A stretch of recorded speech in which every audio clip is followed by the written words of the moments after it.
भ्रष्टाचार के स्मारक की हकीकत तार तार होकर जनता के सामने आती जा रही है और उसी के साथ साथ राजनीतिक शिष्टाचार को किस प्रकार से ध्वस्त किया जा सकता है और राजनीतिक आचार विचार को अपने भ्रष्टाचार को बचाने के लिए किस ढंग से ध्वस्त किया जा सकता है, उसका उदाहरण दिखाई पड़ रहा है। आज जिस प्रकार के घटनाक्रम और जिस प्रकार का भोंडा प्रदर्शन आम आदमी पार्टी के नेता सदन संसद में और एक मंत्री यानी नेता सदन श्री संजय सिंह और मंत्री श्री सौरभ भारद्वाज के द्वारा हुआ, वो जितना भी प्रयास कर लें, परंतु शीश महल जो केजरीवाल जी की विलासिता का स्मारक है और इट इज द म्यूजियम, इसे अब वो बचा नहीं सकते। दिल्ली की जनता को जिस निर्लज्जता के साथ लूटकर इस शीश महल का में अनेक प्रकार की सुख भोग की वस्तुओं का संग्रहालय बनाया गया, उस हकीकत से वो बच नहीं सकते। और इसी से बचने के लिए जो कुछ उन्होंने आज किया है वो राजनीतिक दृष्टि से उच्छृंखलता, उद्दंडता और अराजकता का एक भोंडा प्रदर्शन है, जो आम आदमी पार्टी के नेचुरल कैरेक्टरिस्टिक, स्वाभाविक प्रवृत्ति के अनुरूप है।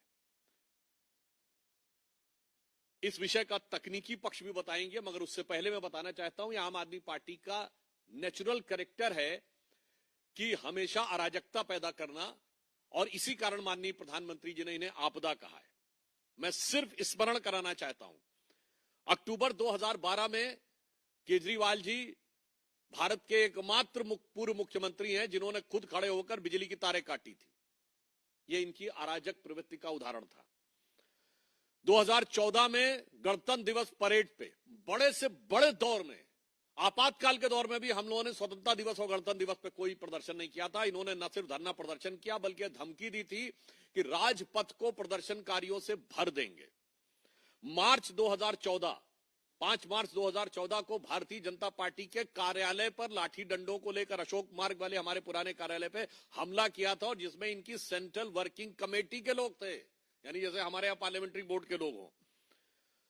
19 फरवरी 2018 को मुख्यमंत्री आवास के अंदर चीफ सेक्रेटरी के साथ भौतिक हिंसा, फिजिकल मारपीट की गई, पिटाई का आरोप। और 13 मई 2024 को अपनी ही पार्टी की सांसद स्वाति मालीवाल के साथ मारपीट। और आज 8 जनवरी 2025 को जबरन मुख्यमंत्री आवास पे पीडब्ल्यूडी मिनिस्टर कह रहा है। मैं उनसे पूछना चाहता हूं, अगर आपकी बातों में रत्ती भर भी सच्चाई थी तो आज चुनाव आचार संहिता लगने की इंतजार क्यों कर रहे थे आप? कल तक तो पीडब्ल्यूडी मंत्री महोदय के हाथ में सब कुछ था। ये लाचारी है या बाजीगरी है, ये दिल्ली की जनता भली भांति समझ रही है। और फिर उसके बाद जिस ढंग से सरकारी कर्मचारियों को धमकाते हुए दिखाई पड़े, ये निश्चित रूप से दिल्ली और सेंट्रल गवर्नमेंट दोनों के सरकारी कर्मचारियों का भी अपमान है। और ये उनकी उसी अराजक प्रवृत्ति के अनुरूप है जिसमें वो चीफ सेक्रेटरी के साथ मारपीट कर चुके हैं और अपनी सांसद के साथ मारपीट कर चुके हैं। तो इसलिए हम बहुत स्पष्ट शब्दों में कहना चाहते हैं कि आज जो कुछ भी आम आदमी पार्टी ने किया है, ये इनकी उच्छृंखल, उद्दंड और अराजक प्रवृत्ति का सीधा साधा उदाहरण है। This is a glaring example of their irresponsible, insane and anarchic behaviour. अब इस विषय पे हम स्पष्ट रूप से 2-3 बातें भी कहना चाहते हैं। क्या यह सत्य नहीं है कि मुख्यमंत्री आतिशी जी को पीडब्ल्यूडी ने 2 नए आवासों का प्रस्ताव दिया था, जिसमें एक राजनिवास रोड पर और दूसरा दरियागंज में? दूसरा पॉइंट, ये अपने आप में नियमों का सीधा उल्लंघन है। यदि कोई भी सरकारी निवास किसी को भी मिलता है तो वो किसी दूसरे को जिसको अलॉटेड है सीधे ट्रांसफर नहीं करता है, टेक्निकली डिपार्टमेंट पोजीशन लेके उनको ट्रांसफर करता है। हम लोग भी पूर्ववर्ती में जो भी हमारे घर में सांसद रहते थे, तो हमने उनसे पोजीशन नहीं लिया है, पोजीशन सेंट्रल पीडब्ल्यूडी से लिया है। तो उसी प्रकार से ये कैसे इन्होंने कह दिया कि सीधे उन्होंने उनको दे दिया था। दूसरी बात, इतने लंबे समय तक उनकी सरकार रही, तो क्यों नहीं इन्होंने इन 10 सालों में उसे मुख्यमंत्री के आधिकारिक आवास के रूप में ऑर्डर जारी कर देते, अन्यथा दिखाएं कि वो मुख्यमंत्री का आधिकारिक आवास है। मुख्यमंत्री को 2-2 आवास आवंटित किए जा चुके हैं, परंतु उन्होंने अभी तक इसके बारे में कोई स्पष्टीकरण नहीं दिया है। इसलिए सरासर झूठ बोल रहे हैं कि वो मुख्यमंत्री का आधिकारिक आवास है। और यह भी मैं एक बार पुनः याद दिला देना चाहता हूं कि इसमें इन लोगों ने क्या क्या किया है, ये पीडब्ल्यूडी मिनिस्टर को पता ही नहीं है कि खरीदारी कैसी हुई है। मतलब जो कुर्सी है वो 8-8 हजार रुपए की आई है, ये तो बिल्स में अवेलेबल है ना, जो 200 रुपए की भी मार्केट में मिलती है। 40 गुना से अधिक हुआ है। और एक दिल्ली फाइनेंशियल सर्विसेज रूल है, दिल्ली फाइनेंशियल सर्विसेज रूल 2019, जो ये कहता है कि 10 करोड़ रुपए के ऊपर की कोई भी अगर खरीद होगी तो वो कैबिनेट में जाएगी, यानी वो पत्तावली एलजी तक जाएगी। और आप देखिए क्या बेहतरीन शीश महल में पढ़े लिखे आदमी ने क्या बुद्धि का इस्तेमाल किया है कि ज्यादातर जो बिल्स बने हैं वो 9.5 करोड़, 9 करोड़, 9.25 करोड़, यानी सब 10 करोड़ से नीचे रहने वाले हैं। अब 1 सितंबर 2020 को 8 करोड़ रुपए का, 22 जनवरी 2021 को 9 करोड़ 9 लाख रुपए का, 29 जून को 9 करोड़ 34 लाख रुपए का, और एक एक्सपेंडिचर तो 9 करोड़ 99 लाख रुपए का है। आप सोचिए, ये फितरत को समझिए, 9 करोड़ 99 लाख रुपए का बिल है ताकि वो 10 करोड़ की सीमा को टच न करे और एलजी के पास जाने की परिस्थिति न उत्पन्न हो। ये तो हुई तकनीकी बात। अब हम बहुत साफ साफ शब्दों में उनसे पूछना चाहते हैं कि आप घर में घुसना क्यों चाहते थे? आम आदमी पार्टी से हमारा सीधा मानना है, आप घर में क्यों घुसना चाहते थे? क्या कुछ सामान इधर उधर करना चाहते थे? क्योंकि अब वहां पे जांच के अधीन आ गया है वो क्षेत्र, तो वहां की व्यवस्थाओं में कोई ऐसी चीज आप उत्पन्न करना चाहते थे, या आप कुछ छुपाना चाहते थे? वो तो अब मुश्किल हो गया है। मुझे लगता है कुछ उठाना चाहते होंगे या बिगाड़ना चाहते होंगे, क्योंकि पूर्व में इस देश में ऐसे उदाहरण मिले हैं जब पूर्व मुख्यमंत्रियों के आवास में से कुछ उठाया या उखाड़ा गया है। तो मैं आम आदमी पार्टी से पूछना चाहता हूं कि आप कुछ उठाने या उखाड़ने की फिराक में तो जबरन घुसने की ये घबराहट, बौखलाहट या खिसियाहट तो नहीं दिखा रहे थे। और दूसरा मैं पूछना चाहता हूं कि ये जिस प्रकार का आचरण दिखाने का प्रयास कर रहे हैं, उससे एक बात बहुत स्पष्ट है कि आम आदमी पार्टी को अब अपनी पराजय दिल्ली में दीवार पर लिखी इबारत की तरह साफ दिखने लगी है। अन्यथा ये छटपटाहट और ये घबराहट और ये बौखलाहट उनके आचरण में दिखाई नहीं पड़ती। और फिर मैं यह भी उनसे कहना चाहूंगा अंत में कि आप कितना भी प्रयास कर लें, मतलब ये तो वो पार्टी है, मतलब ऑन द लाइटर नोट अगर हम कहें, वो जो पहले ये गीत गाती होगे, पुराना गीत था ना चाहूं घोड़ा गाड़ी, ना चाहूं बंगला गाड़ी, ना चाहूं हीरा मोती, केवल जन लोकपाल केवल हमें दे। आज पार्टी कहती नजर लागी राजा तोरे बंगले पर, सारी की सारी नजर उनकी बंगले के ऊपर लगी हुई है, सारे मंत्रियों की नजर, सारे सांसदों की नजर सब बंगले पे लगी है। तो हम स्पष्ट रूप से यह कहना चाहते हैं कि अब आम आदमी पार्टी की स्थिति वो हो गई है, केजरीवाल जी की स्थिति यो हो गई है। भ्रष्टाचार का जो भीषण और विभत्स प्रदर्शन इस शीश महल में हुआ है, उससे दिल्ली की जनता ठगी हुई महसूस कर रही है। और आम आदमी पार्टी जो कुछ कर रही है उसको हम ये कहना चाहेंगे कि अब जो चेहरे से ही जाहिर है छुपाएं कैसे। ये आम आदमी पार्टी के लिए है कि अब जो चेहरे से ही जाहिर है छुपाएं कैसे, तेरी मर्जी के मुताबिक नजर आए कैसे, घर सजाने का तसव्वुर हुआ बात की बात, अब तो मुश्किल है कि इस घर की हकीकत को छुपाएं कैसे।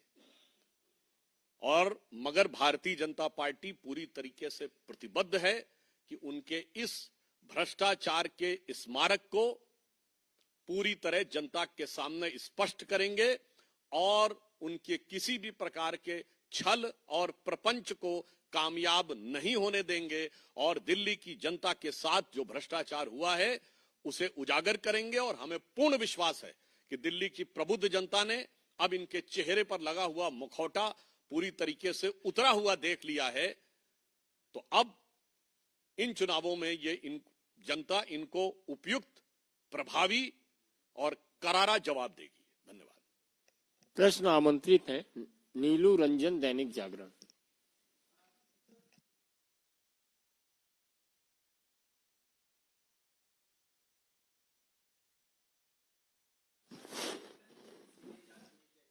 देखिए, इस विषय की ऑलरेडी जांच चल रही है।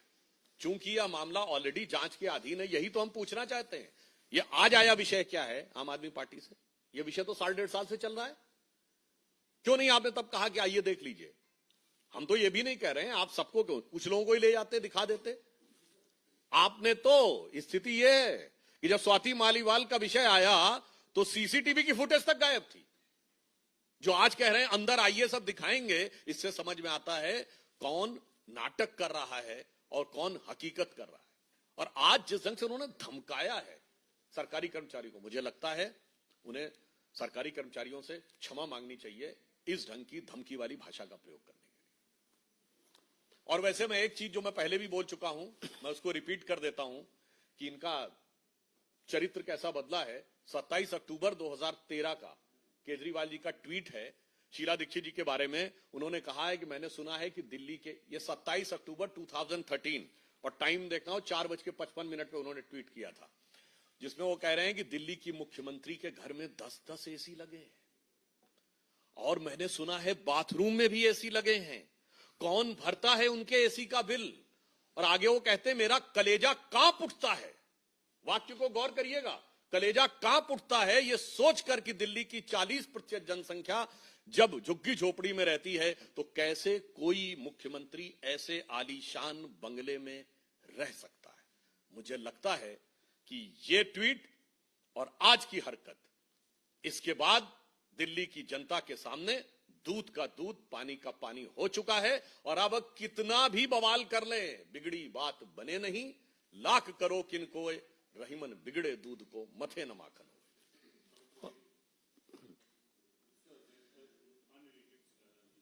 नो अभी रुक जाइए, पहले अरुण धोता। एक बार कमलेश जी, अरुण जी आ गए थे।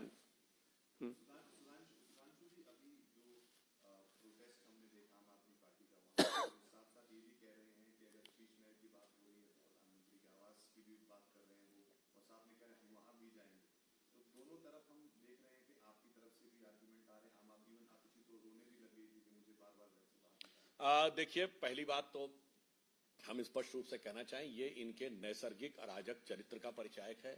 और मैं आतिशी जी से भी कहना चाहूंगा, इतना भावुक होने की आवश्यकता नहीं है। मुझे समझ में नहीं आ रहा है भाई, कोई बात राजनीति में होती है। वो तो जब केजरीवाल जी से जेल में मिलने गई थी तब भी उनकी आंखों में आंसू आ गए थे। तो मुझे नहीं लगता इतना भावुक होने की आवश्यकता है। और दूसरा, मुझे समझ में नहीं आ रहा इसमें किस बात का भाव। अरे भाई, 1 महीने की बात रहेगी, 1 महीने के बाद आम आदमी पार्टी की तो सरकार आनी नहीं है। और अगर आम आदमी पार्टी का दावा भी मान लिया जाए तो आतिशी जी नहीं रहनी है। अस्थायी मुख्यमंत्री स्थायी आवास के लिए आंसू बहा रहा है, ये कुछ समझ में आने वाली बात लगती है क्या? ये अस्थायी मुख्यमंत्री तो शब्द आम आदमी पार्टी का दिया हुआ है। इसीलिए इनका पीछे का मंतव्य क्या है, इनके पीछे का गंतव्य क्या है और भविष्य का भवितव्य क्या है, ये दिल्ली की जनता भली भांति समझती है। कमलेश जी, भारत। देखिए, हम एक बात कहना चाहेंगे, ये भी इनकी राजक प्रवृत्ति का प्रतीक है। और ये तो बहुत दावा करते हैं ना, पढ़े लिखे मुख्यमंत्री हैं, आईआईटी ग्रेजुएट हैं, आईआरएस ऑफिसर हैं। प्रधानमंत्री आवास की आप तुलना करते, प्रधानमंत्री का आवास आधिकारिक प्रधानमंत्री आवास, 7 लोक कल्याण मार्ग हर प्रधानमंत्री का आधिकारिक आवास है। मोदी जी भी उसी में रह रहे हैं, डॉक्टर मनमोहन सिंह उसी में रहते थे, वाजपेयी जी उसी में रहे, देवगौड़ा जी, गुजराल जी, पीवी नरसिम्हा राव, चंद्रशेखर जी, वीपी सिंह जी और राजीव गांधी, बचपन से जितना हम लोगों को याद है देखते हुए आ रहे हैं। मैं चुनौती से पूछना चाहता हूं, वो क्या आधिकारिक आवास है? अगर है तो उसका आदेश दिखाइए. Kindly put the government order mentioning that Bangalore is an official CM residence. वो तो 6 बंगलों को तोड़ के बनाया गया. और मैं दर्शकों के लिए भी और देश की जनता के लिए भी बताना चाहता हूं, ऐसी बचकानी और शातिरानी हरकत नहीं करनी चाहिए. भारत का प्रधानमंत्री दुनिया के सबसे शक्तिशाली देशों में से एक, सबसे संवेदनशील देशों में से एक. बहुत सी ऐसी बातें जो स्पष्ट नहीं कही जा सकती. हम न्यूक्लियर फ्लैश पॉइंट के ऊपर बैठे हुए हैं, दोनों तरफ हमारे न्यूक्लियर पावर्स हैं. भारत के प्रधानमंत्री आवास में सुरक्षा की स्थिति में हर प्रकार की सुरक्षा होती है. ये तो वो कहते थे ना सिक्योरिटी नहीं लेंगे, और आज में सिक्योरिटी लेनी पड़ी. मैं गलत नहीं बोल रहा हूं, उनको लेनी चाहिए सिक्योरिटी. पंजाब के उनके चीफ मिनिस्टर जिस सिक्योरिटी के कैवलकेड में चलते हैं वो कैप्टन अमरिंदर सिंह से 2 गुना बड़ा है. सुरक्षा की आवश्यकता है, इसका मतलब या तो आप बचकानी हरकत कर रहे थे या शैतानी हरकत कर रहे थे. अब मैं बताना चाहता हूं प्रधानमंत्री जी की सिक्योरिटी के अंदर किस प्रकार का, उसमें chemical weapon, biological weapon, missile का अटैक, एयर का अटैक, और यहां तक कि अगर भारत के ऊपर कोई एटॉमिक अटैक भी हो जाए तो उस सब की भी व्यवस्था होती है. ऐसी बचकानी, ओछी और छिछोरी बातें करके आप जनता की, प्रबुद्ध जनता को भ्रमित नहीं कर सकते, इस दिल्ली और देश की जनता को. और कोई प्रश्न? हिमांशु.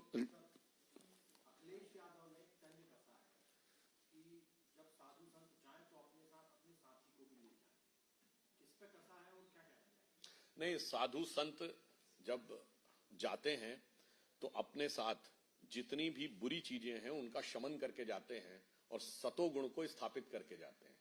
और इसीलिए उनकी पार्टी जिसने की गोलियां चलवाई थी साधु संतों के ऊपर और कार सेवकों के ऊपर, उसके बाद आप देखिए कि हम जो राम मंदिर के पक्ष में खड़े थे वो कहां हैं और वो कहां है. मगर मैं अखिलेश जी से कहना चाहूंगा, आप साधुओं पे काहे कमेंट करते हैं?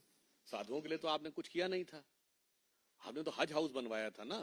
तो मुझे लगता है उनका नैतिक अधिकार मौलवियों पे कमेंट करने का अधिक है. मुफ्ती, बारी, मुकर्रम, हाफिज, इन पे कमेंट करना चाहिए. उनको साधुओं के ऊपर कमेंट करने से बचना चाहिए, क्योंकि कहा गया है जे घर साधु न पूजिए हरि की सेवा नाई, ते घर मरघट साड़ के भूत बसे तिनमाए. अब आप समझ सकते हैं किस पे लागू होता है.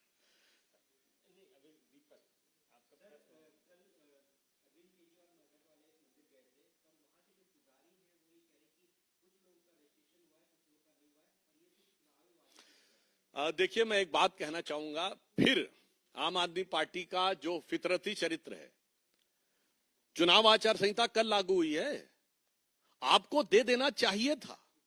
हमने महाराष्ट्र में घोषणा की लाडकी बहनी योजना की तो 4 किस्तें दे दी चुनाव शुरू होने से पहले पहले. हम करीब करीब 5 साल से दे रहे हैं असम में. हमने मध्य प्रदेश में कहा तो दे दिया था. यही बात है. इसीलिए इनको अगर कहा जाए कि ये भारत की राजनीति के चुनावी ढपोर शंख हैं, यानी सिर्फ बोलता है और करता नहीं. ढपोर शंख की कथा आपने, जिन लोगों ने भारतीय पंचतंत्र और ये सब कथाएं सुनी होंगी उनको जरूर पता होगी. हो सकता है आज के बहुत से लोगों को इस शब्द के बारे में जानकारी ना हो, तो बता देना चाहता हूं, जाके चेक कर लीजिएगा. वो एक ऐसे व्यक्ति के लिए कहा जाता है जो सिर्फ बोलता ही बोलता है, करता कुछ नहीं है. यानी कथनी और करनी में जमीन आसमान का अंतर देखना हो तो केजरीवाल जी की आम आदमी पार्टी में देखिए.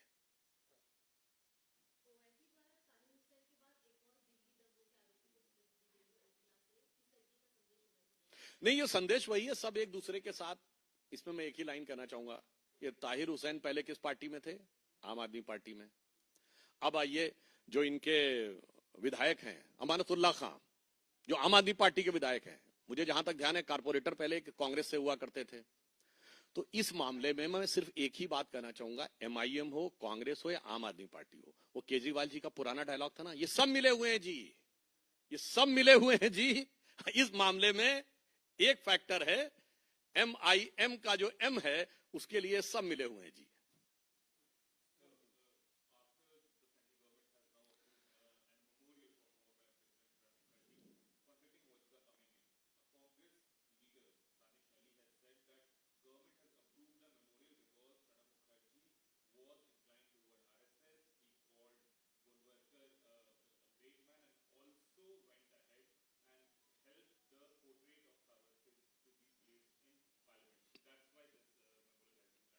I think there are two aspects of this thing. One, how respectfully and with dignity Prime Minister Narendra Modi deals with those leaders who have contributed for this country.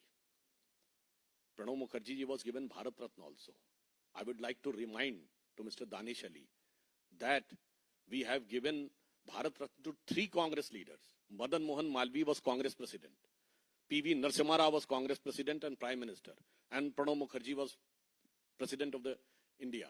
And biggest statue of, tallest statue of Sardar Patel. We have also given, Modi ji's government has also given Padma Awards to S.C. Zamir and Tarun Gogoi. क्या कहना चाहते हैं? आपने तो परिवार के बाहर किसी को नहीं दिया. और रही बात इसकी आरएसएस की, तो I would like to remind to mister Danish Ali that Jawaharlal Nehru has praised RSS and invited RSS on 26th of January 2013. And Mahatma Gandhi has praised RSS and he has said that I has been taken to RSS camp by Sri Jamnalal Bajaj and he went to Wardha camp of RSS and he said that the RSS which is practicing discipline and untouchability को जैसे दूर करके रखा, this is प्रेजवर्दी. और ये संपूर्ण गांधी वांग्मय के खंड 89 में है. पेज नंबर भी होगा तो बाद में बता दूंगा. ये महात्मा गांधी का लिखा हुआ है. तो मुझे लगता है गांधी से बड़े राहुल गांधी के शिष्य लोग बनने की कोशिश ना करें, गांधी नेहरू से बड़े बनने की कोशिश ना करें. बस अंतिम सवाल है.